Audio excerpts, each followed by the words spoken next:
Bom dia a todos. Quero iniciar agradecendo o convite e dizer do prazer de poder estar aqui neste dia para tratar de um assunto que acredito que no Ministério Público não tenha precedentes de estudos aprofundados. Venho de primeira mão dizer que me sinto um pouco estranho no ninho, porque não tenho a capacidade técnica, o conhecimento técnico sobre o tema específico, prevenção e combate a incêndio. A tarefa que me foi dada é de buscar tecer considerações gerais sobre as competências legais. Suponho eu que seja sobre as competências legais na área de segurança contra incêndio. Para que eu pudesse, portanto, buscar um caminho, trilhar um caminho para conversar com vocês, com os colegas, com os amigos, já tenho amigos aqui, eu procurei, primeiro, fazer algumas perguntas para buscar essas respostas. Se eu vou tratar de competência legal, eu preciso identificar um sistema legal. Qual é o sistema legal vigente de competências? Para que eu possa buscar esse sistema legal e tecer comentários sobre ele, eu fiz uma outra pergunta. Qual o grau de avanço desse sistema? Qual o papel do Estado dentro desse sistema? E do particular? Qual o grau de responsabilidade e responsabilização dos atores do sistema? Aliás, quem são os atores do sistema?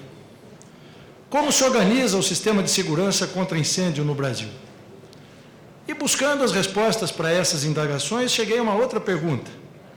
Há um sistema de segurança contra incêndio no Brasil? Os senhores estão mais afeitos ao tema do que eu. Pelo pouco que eu busquei, eu não consegui identificar um sistema de segurança contra incêndio devidamente organizado no Brasil. Com essas perguntas, eu adotei a seguinte metodologia. Se a última resposta for positiva, ou seja, se eu encontrar um sistema de segurança, eu posso encontrar as demais respostas.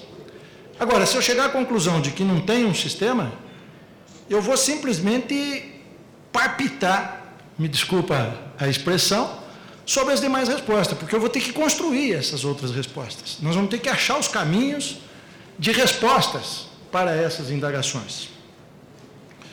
Nas informações que eu recolhi, no trabalho que eu procurei desenvolver, eu não encontrei um sistema organizado e, portanto, eu vou buscar um caminho de construção. E esse é um desafio. É um desafio que não é meu, é nosso. Eu conto com a ajuda de vocês, porque certamente eu vou escorregar em alguns momentos por desconhecimento técnico em relação ao assunto. Muito bem. Se eu vou procurar um caminho de construção, dentro dos estudos que realizamos, da compilação de material, eu procurei uma frase de efeito, eu procurei um caminho, eu procurei um lema como diretriz. Incêndio se combate com planejamento e responsabilidade. Por que a expressão planejamento?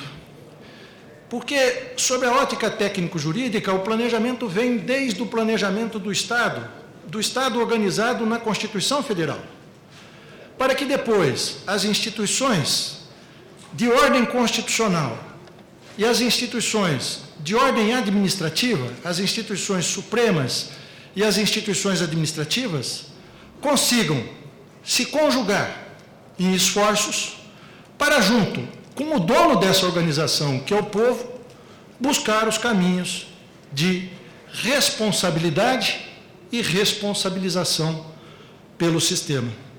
Dentro desse lema, nós procuramos identificar uma missão. Qual é a missão do sistema, do lema? É a de prevenção e combate a incêndio. E quem são os responsáveis na normatização, na sistematização, no planejamento.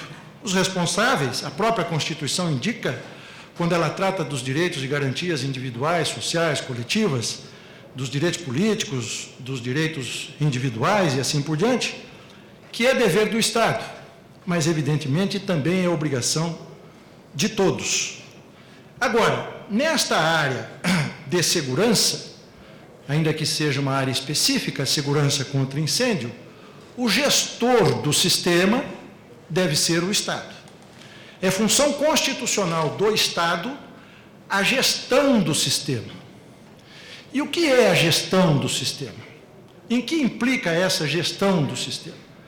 Implica desde definir competência, definir responsabilidade, executar o que for estabelecido, fiscalizar e, por fim, reprimir eventual desvio por erro ou abuso. Muito bem, para que a gente possa responder a todas essas tarefas, eu busquei o caminho sob a ótica técnico-jurídica, que é o que me foi dado abordar, competências legais. Então, eu tive que buscar, num primeiro momento, qual a natureza jurídica do incêndio. E eu encontrei na Codificação Brasileira de Desastre a previsão do incêndio. O incêndio, portanto, é um desastre. O incêndio caracterizado como fogo sem controle. A partir do momento que eu identifico o incêndio como sendo um desastre e que eu identifico o incêndio como sendo fogo sem controle, eu preciso, para que eu possa combater, para que eu possa planejar, para que eu possa responsabilizar, para que eu possa definir a gestão do Estado, para que eu possa definir a responsabilidade do Estado e do particular, buscar as causas e consequências desse incêndio. A primeira questão que me veio à cabeça, portanto, é que a gente consiga definir dentro da Constituição Federal o que seja a responsabilidade legal. O que é responsabilidade legal do agente público não é responsabilidade legal do particular. O que é responsabilidade legal do particular não é responsabilidade legal do agente público. O artigo 5º, inciso 1 da Constituição, define o princípio da legalidade sob a ótica do particular. E ele diz lá: ninguém será obrigado a fazer ou deixar de fazer alguma coisa, senão em virtude de lei. Quer dizer, o particular, no exercício da sua inteireza dentro do Estado, no exercício dos seus direitos individuais, dos seus direitos coletivos, dos seus direitos sociais, dos seus direitos políticos, ele pode fazer tudo aquilo que a lei não o proíba. Ao contrário do administrador e do agente público, cujo princípio da legalidade vem lá no artigo 37 da Constituição, nos princípios gerais da administração pública. E lá no artigo 37 da Constituição está previsto o princípio da legalidade, entre outros vários princípios. Obviamente, se eu abstraio que o particular pode tudo, só não pode o que a lei proíbe, em contrário senso, eu digo que o administrador só pode aquilo que a lei lhe autoriza. Ele não pode nada mais do que aquilo que a lei lhe autoriza. Portanto, os agentes a serem geridos pelo Estado, agentes públicos e agentes particulares, devem encontrar as suas competências legais dentro deste princípio de legalidade. A outra questão que nós fomos buscar é com relação à segurança. Quando a gente fala em segurança contra incêndio, na Constituição Federal nós vamos encontrar a expressão segurança várias vezes, conforme nós vamos ver um pouquinho mais adiante. Mas nós vamos encontrar essa expressão segurança com várias faces. A segurança é um direito ou é uma garantia? Eu tenho direito à segurança ou a segurança me garante os direitos? A segurança me garante o direito à vida, a segurança me garante o direito ao patrimônio, a segurança me garante todos os demais direitos, ou a segurança é um direito em si?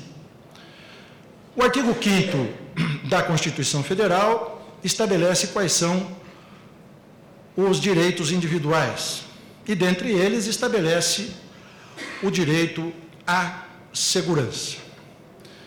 Muito bem, dentro desse pequeno panorama que nós pusemos, nós vemos, então, em contraponto a essas expressões direito, na expressão do Estado, que vai ser o gestor, que deve ser o gestor, a expressão poder. E o que é o poder? Difícil conceituar poder. No direito, não há quem conceitue poder com precisão. A definição ou a referência a essa expressão que mais me toca é a expressão que diz que o poder é uma energia reflexa, é uma energia que do povo reflete para o governo, que reflete sobre o povo. Portanto, se é uma energia reflexa, ela não pode ultrapassar as suas fontes. Então, o poder é sempre limitado. Daí a importância de referência sempre da legalidade, do princípio da legalidade. Porque o poder do Estado somente pode ser exercido através do sistema legal. Muito bem. E nessa composição de poder do Estado, a contribuição efetiva para que esse poder não se torne déspota, para que esse poder não se torne autoritário, para que esse poder não se torne infinito e não venha a subjugar aquelas pessoas, ou as pessoas que refletem o próprio poder, a contribuição de Montesquieu na formação do Estado é muito importante e é uma lição de inspiração de um Estado democrático que não pode ser esquecida na estruturação e na organização do Estado como um todo, que é a divisão de poderes. Ou seja, se você concentra poder numa única unidade, você efetivamente torna aquele poder autoritário. Poder de regulamentar, de fiscalizar e de punir numa mesma entidade. Isto torna o Estado autoritário. É por isso que Montesquieu diz que só o poder freia o poder. E, portanto, ele sugere que o poder, em verdade, é uma função e ele vai ser dividida em órgãos independentes. O legislativo vai fazer o regramento, o executivo vai executar, e se houver um conflito de interesses entre essa legislação e essa execução, surge então o Poder Judiciário para que possa solucionar esses conflitos de interesse. Muito bem. Portanto, se eu estou falando de segurança contra incêndio, dever do Estado, obrigação de todos, e aqui eu me permito a dizer o seguinte, com relação a ser um direito ou garantia, pouco importa nesse momento, é uma questão retórica de pouca valia. O que importa é que a gente tenha uma segurança, que a gente tenha uma segurança jurídica, que a gente tenha uma segurança pública, que a gente tenha uma segurança contra incêndio e assim por diante. E eu então me permiti, nesse momento, tratar do incêndio como desastre e sob o aspecto dele ocorrido, de quem é a responsabilidade na ocorrência de um estado, de um incêndio. E qual é a forma de responsabilização? Para que depois a gente volte a buscar uma diretriz na resposta daquelas tarefas e daquelas perguntas iniciais.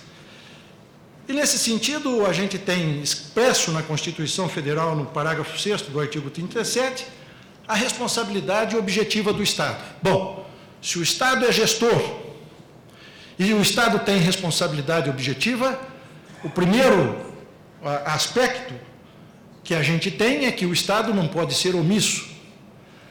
Na omissão, gera responsabilidade. E, portanto, se eu estou afirmando que nós não temos um sistema de segurança contra incêndio, eu já estou afirmando a omissão do Estado. E, portanto, eu já estou afirmando, num primeiro momento, a eventual e possibilidade de responsabilização do Estado por omissão, na falta de um sistema. Já a responsabilidade do agente público é subjetiva. Depende de aferição de dolo e culpa, e aí ela pode ser sob o aspecto administrativo, civil, penal e outras consequências. E a responsabilidade do particular? Já foi dito aqui sobre o Código do Consumidor, e o Código do Consumidor reflete e revela um grande avanço no sistema do Estado, porque retira a paternidade estatal e estabelece a responsabilidade do cidadão, e estabelece a responsabilidade do sistema econômico. A própria Constituição Federal diz que a empresa e o capital devem estar a serviço do bem-estar social. Não há capital que não esteja a serviço do bem-estar social. E, portanto, quando o Código do Consumidor estabelece a responsabilização nas relações de consumo, ele o faz de forma objetiva. Ele equipara, então, o prestador do serviço, o fornecedor de produto, enfim, todas as relações de consumo, e diz, aquele que exerce uma atividade econômica, em outras palavras, né, tem a responsabilidade objetiva. Basta a demonstração do nexo de causalidade. Não é preciso aferir nem culpa nem dolo. O evento e o nexo de causalidade com a relação de consumo. Portanto, hoje nós temos esse quadro, a responsabilidade objetiva do Estado, a responsabilidade objetiva nas relações de consumo e a responsabilidade subjetiva nas demais circunstâncias.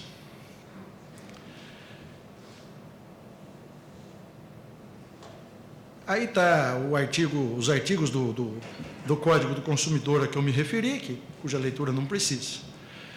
Voltando ao incêndio, cuja natureza jurídica ele estabelece como sendo um desastre, e voltando à codificação brasileira de desastre, nós vamos ver que aí o incêndio, dentro dessa codificação brasileira, e os senhores sobre esse tema conhecem melhor do que eu, ele está incluído em várias espécies. Nós vamos encontrar os incêndios naturais, os incêndios geológicos, hidrológicos, meteorológicos, os desastres.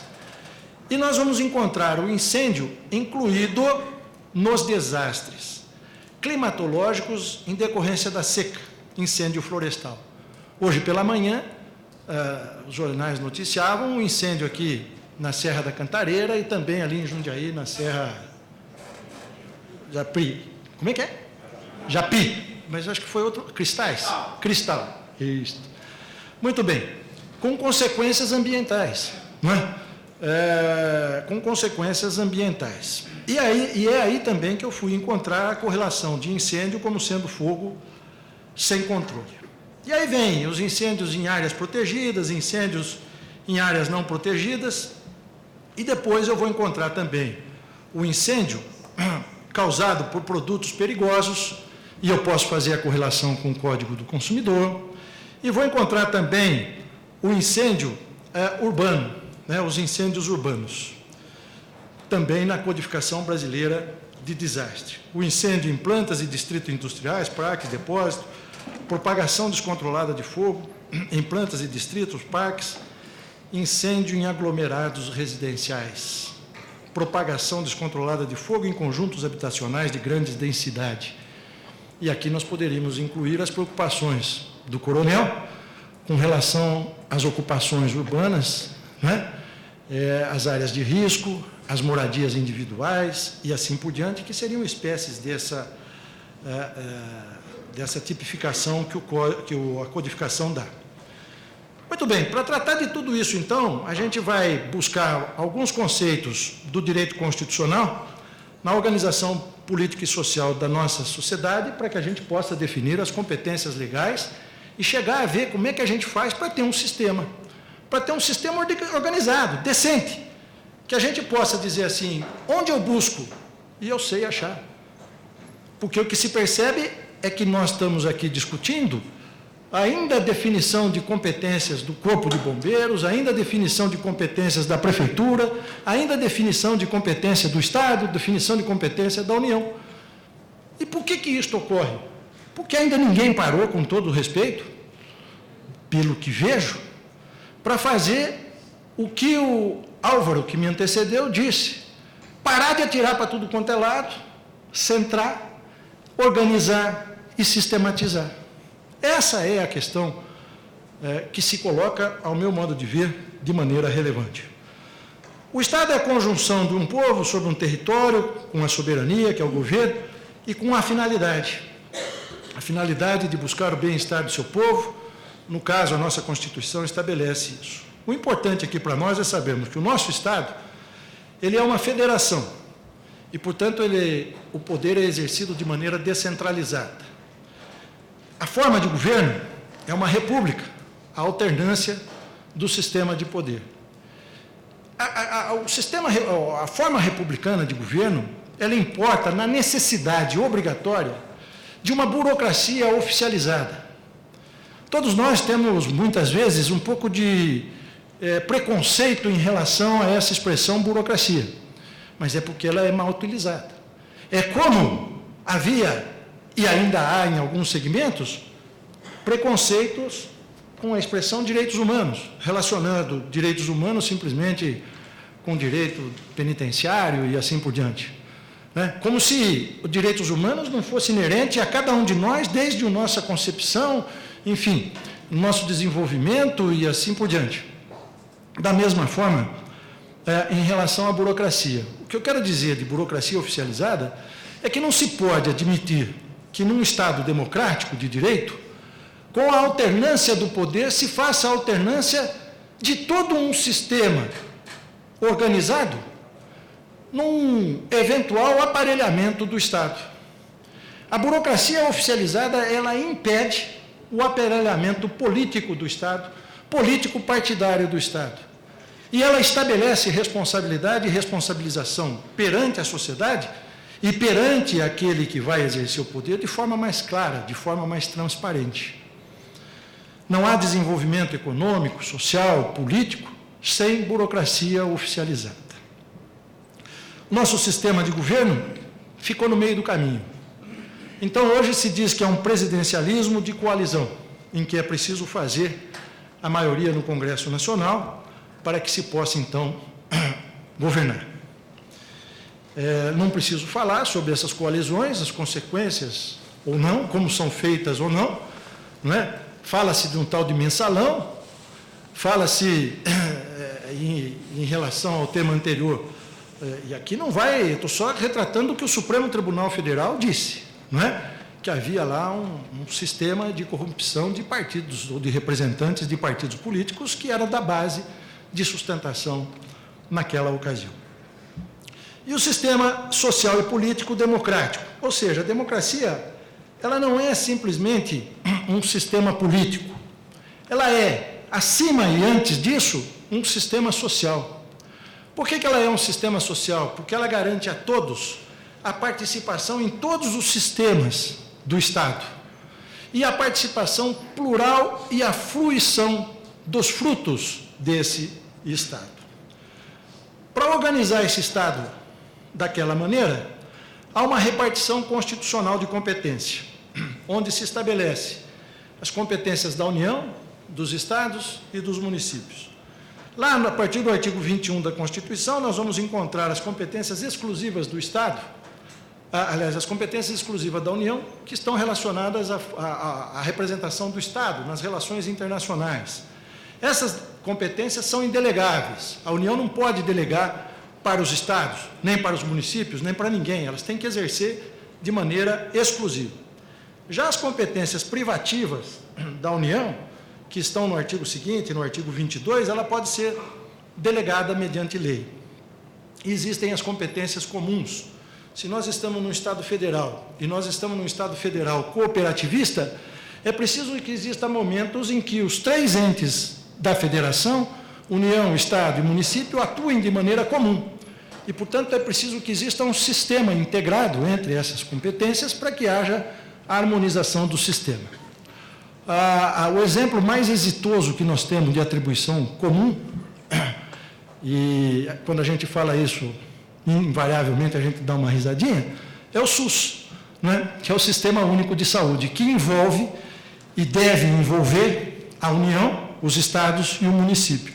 Não teria sentido um município pequeno ter lá uma UTI de última geração, se ela não tem demanda para isso. Então, a otimização importa na transferência desse equipamento para um lugar maior, para uma cidade maior, mas essa cidade maior, o orçamento próprio não vai sustentar a vizinha, entra a obrigação do Estado, um Estado menos abastado que o outro, entra a participação da União, e cada um com as suas atribuições definidas em lei e assim por diante, para gerar essa atuação comum. Depois nós temos as competências concorrentes entre a União, os estados e o Distrito Federal. Nessas competências o município está fora, os estados ficam com a residual e os municípios ficam com a reservada, ou seja, aquilo que é próprio da unidade regional, e os municípios ficam com as competências peculiares e residuais, ou seja, suplementar aquilo que a União, os estados, não... Isso de forma geral. Para mim, buscar o sistema de segurança contra incêndio, a partir da Constituição, eu fiz uma nuvem de relevância. Eu fui na Constituição e encontrei a expressão segurança 25 vezes. A expressão incêndio, nenhuma vez. Então, incêndio não é relevante para a Constituição. Risco, 8 vezes. Emergência, nenhuma vez. Desastre, uma vez. Lá, quando diz que a casa, que é o asilo inviolável, pode ser adentrada em caso de desastre. Socorro, uma vez. Bombeiro, sempre acrescido da expressão militar. Não há na Constituição Federal a previsão de bombeiro que não seja militar. 7 vezes. Defesa Civil, 2 vezes. A partir dessa nuvem, eu fui procurando associar uma coisa com a outra. Busquei a segurança como princípio de validade do Estado. No preâmbulo da Constituição Federal, diz que a segurança é um dos princípios de validade do Estado, ou seja, o Estado tem que se organizar para oferecer segurança às pessoas, seja como direito, seja como garantia. Depois, nós vamos buscar a segurança da sociedade e do Estado como garantia individual, no artigo 5º, como direito individual, no artigo 5º também, como direito social no trabalho, no trânsito, a segurança jurídica, direito adquirido, ato jurídico perfeito, coisa julgada, e atualmente a evolução desse sistema para súmulas vinculantes, a segurança nacional dentro das atribuições do Conselho Nacional de Defesa e a segurança pública como dever do Estado e responsabilidade de todos, e é ali na segurança pública que a gente encontra o Corpo de Bombeiros com uma maior definição de atribuições. Continuando, riscos relacionados a incêndio. Nós vamos encontrar o risco inerente ao trabalho, no artigo 7º da Constituição, como direito social. Vem depois a CLT prevendo, e aí vem a norma regulamentadora 23, para dar concretude na CLT nesse dispositivo. Risco ao meio ambiente. A expressão desastre e socorro como possibilitando o rompimento da residência em caso de desastre. O SENAD, numa pesquisa rápida que fiz, a gente encontra um planejamento, um pequeno planejamento de combate dos incêndios florestais, mas não traça diretrizes sobre desastre ou sobre incêndio urbano. Vem, então, o Corpo de Bombeiros com a função de defesa civil. O artigo 22, inciso 28, trata da defesa civil, estabelece a competência legislativa privativa da União. Ou seja, cabe à União estabelecer qual a função do Corpo de Bombeiro na defesa civil. No artigo 144, parágrafo 5º, estabelece também o Corpo de Bombeiros como responsável pela defesa civil e outras funções que a lei lhe estabelecia. No parágrafo 7º diz desta lei, mas não há uma lei nesse sentido, uma lei federal nesse sentido. Daí, então, o nosso coronel falar da lei estadual. No âmbito do Distrito Federal, a competência é da União para regulamentar, por uma questão de segurança nacional. O que nós temos hoje no Estado de São Paulo, em termos de legislação infraconstitucional, a Lei 616, que dispõe sobre a Polícia Militar, e a Lei Estadual 684, que autoriza o Poder Executivo a celebrar convênios com municípios sobre serviços de bombeiro. Mas quem define o que é serviço de bombeiro? E aí nós temos o Decreto Estadual 55.660, que fala sobre um sistema integrado de licenciamento e cria o certificado de licenciamento integrado. Vamos guardar essa expressão licenciamento, nós vamos voltar nela daqui a pouco. E nós temos o Decreto Estadual 56.819, que institui o Regulamento de Segurança contra Incêndio. Pergunto eu, dentro do que nós vimos até agora, esse decreto estadual, sob a ótica pura do direito, ele tem legitimidade constitucional? Existe uma lei superior a um decreto que possa estabelecer quais os parâmetros para que esse decreto regulamentar seja efetuado? Se eu digo que ninguém está obrigado a fazer ou deixar a fazer alguma coisa senão em virtude de lei, e se eu digo que o administrador só pode fazer algo em virtude de lei, eu estou dizendo que não há no nosso sistema jurídico constitucional a figura do decreto autônomo. Portanto, todo decreto está atrelado a uma lei e o decreto decreto, ato normativo, como portaria, de acordo com a hierarquia aí da entidade. Ele tem que estar atrelado a uma lei e ele tem que estabelecer a regulamentação daquilo que a lei estabeleceu. Ele não pode gerar obrigação, criar direito, transferir obrigação. Ele não pode. O decreto é simplesmente a regulamentação do que a lei diz. Não há a figura de decreto autônomo. Todo decreto autônomo é inconstitucional, porque ele fere a própria Constituição, que estabelece o princípio da legalidade, e depois, no processo legislativo, estabelece, ou no processo de divisão de poderes, estabelece a função executiva exercida por decreto regulamentar, e não por decreto autônomo. São simplesmente constatações que dependem, efetivamente, de uma aferição material de fundo de cada um desses decretos para dizer isto pode, isto não pode, isto pode, mas tem muita coisa lá que não pode.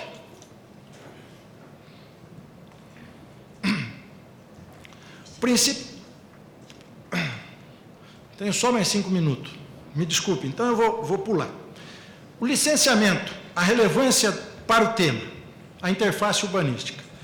Eu fui buscar depois algumas outras expressões entre urbanismo, propriedade, função social, construção e engenharia. E eu cheguei, dentro das competências da União, dos estados, dos municípios, na questão relacionada à função social da propriedade.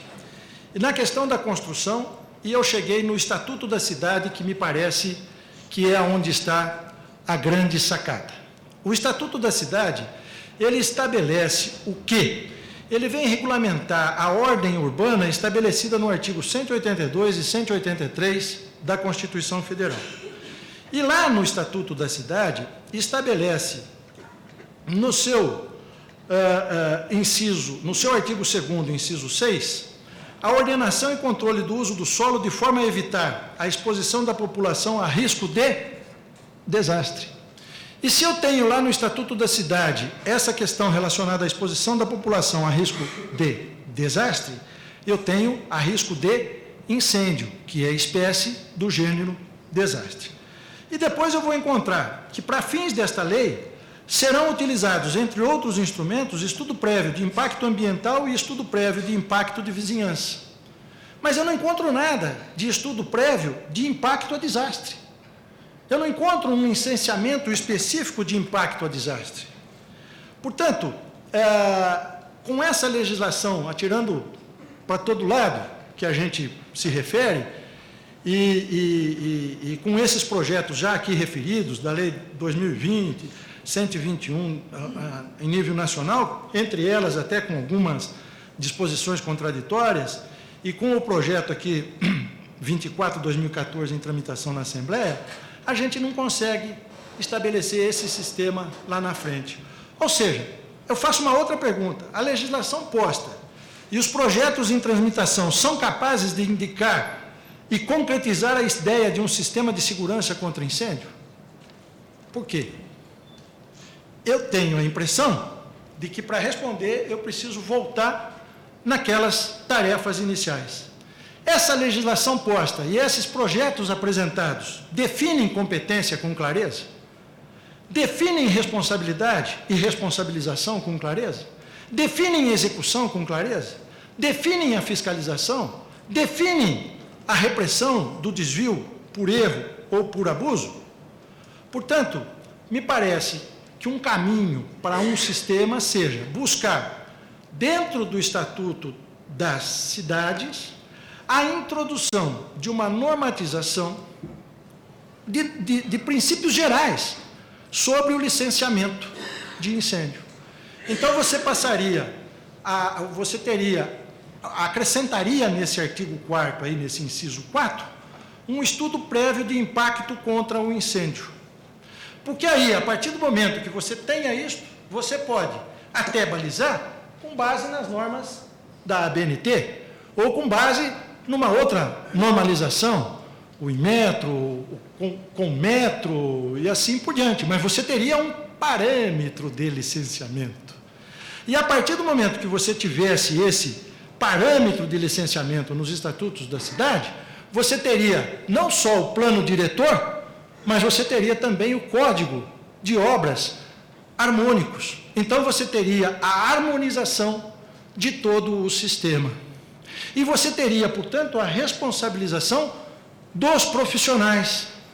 Porque a grande sacada não está na responsabilidade do Estado, com todo respeito ao Corpo de Bombeiros, não está na possibilidade do poder de polícia ser exercido pelo bombeiro. Não, longe disso. Está na responsabilização do profissional. E se nós temos uma escola centenária, é porque nós temos profissionais capazes e responsáveis, e que devem ser responsabilizados. E se nós temos a responsabilidade consumerista, é claro que o registro da responsabilidade técnica, né, RRT e ART, né, a anotação da responsabilidade técnica e o registro da responsabilidade técnica deve responsabilizar o profissional. O Corpo de Bombeiros tem que se reservar a atividade nobre dele, de defesa da sociedade. No momento em que o Corpo de Bombeiros passar a exercer o poder de polícia com toda a sua integralidade, que esse projeto 24 prevê, me desculpe, coronel, eu acho que ele vai perder a sua identidade, ele vai perder a sua popularidade, ele vai perder a empatia com o cidadão, porque ele vai concentrar, ao contrário do que Montesquieu, do que o Estado democrático, do que toda a doutrina de uma liberdade, de uma sociedade livre e responsável, exige ou espera de um corpo de bombeiros, além da possibilidade da responsabilidade objetiva do Estado. Você tira a responsabilidade do particular e traz ela para o Estado. É preciso muito cuidado com essa questão. E com relação ao incêndio não urbano, a partir do Código Florestal, a mesma coisa, fazer no Código Florestal regras. Já existem dentro do Código Florestal algumas regras, mas são incipientes, não dão essa natureza de um sistema contra incêndio, ou de prevenção e combate. Só um segundinho, já estou caminhando para o término. Né? Por quê? Porque, em verdade, o que nós temos é que nós precisamos reunir todos esses atores, agentes públicos, particulares, profissionais, CONFEA, CREA, CAL, ABNT, Inmetro, enfim, todas essas entidades, todos esses atores envolvidos, com as suas responsabilidades. Não adianta alguém, uma instituição, achar que é superior à outra. Isso não existe num Estado democrático de direito. As instituições se completam para que o cidadão possa efetivamente buscar aquele anseio de uma sociedade livre, justa e fraterna que o artigo 3º da Constituição estabelece. O Ministério Público. Há quem defenda dentro do Ministério Público uma certa autonomia de verificação de conta bancária, com quebra de sigilo bancário pelo Ministério Público, de busca e apreensão pelo Ministério Público. Sou radicalmente contra. Eu, promotor de justiça, não sou melhor do que delegado de polícia, não sou melhor do que oficial da Polícia Militar, do que o praça da Polícia Militar, do que o soldado, do que o guarda municipal, do que qualquer pessoa. Portanto, eu preciso estar sempre sob um sistema de controle. Um sistema de controle impõe a divisão de tarefas entre órgãos diferentes do Estado, para que o Estado não se torne autoritário, seja de forma geral, Estado, poder central, órgão supremo, seja através dos seus órgãos de execução, órgãos de administração. Todo órgão de administração que se arvora em exercer a função de maneira concentrada, acaba mal. Nós temos em São Paulo um grande escândalo chamado máfia dos fiscais. É o exemplo da concentração dentro de um mesmo ambiente da fiscalização, do poder de interdição, do poder de aplicação de multa, do poder de verificação, ou seja, o cidadão só precisa tratar com aquela pessoa. Não existe isso, no meu modo de pensar, dentro de um Estado democrático de direito. Portanto, eu quero aqui dizer que eu não consegui responder ou atender aos anseios que me foram depositados, porque eu não consegui achar, Nevisolo, o quê? Os responsáveis pelas competências legais, porque eu não consigo achar um sistema. E, portanto, se vocês me perguntarem como é que nós vamos responsabilizar na ocorrência de um incêndio, nós vamos partir dos princípios gerais. Então, nós vamos partir do princípio de repartição de competência, se tem regulamentação, se não tem, o Código do Consumidor, qual a natureza jurídica, para chegar nessa responsabilização. Mas não há hoje definida uma competência legal em termos de exigência de um licenciamento de incêndio. Eu acho, quando eu falei, vamos deixar essa expressão separada, eu acho que a gente podia unir esforços para buscar um sistema que estabelecesse um licenciamento, né? Como é que fala? Como é que eu falei? Isso. Da mesma forma que tem o de vizinhança lá, buscar o licenciamento no artigo 4º do Estatuto das Cidades, não é isso? Buscar o licenciamento de segurança contra incêndio. Essas são as considerações que eu faço, sem nenhum aqui, sem nenhuma intenção de ser dono da verdade e aberto para diálogo, é para provocar mesmo. Nós estamos num ambiente acadêmico de buscar provocação, de buscar, enfim, dialética, amadurecimento do tema. Agradeço a todos e me coloco à disposição para eventuais perguntas.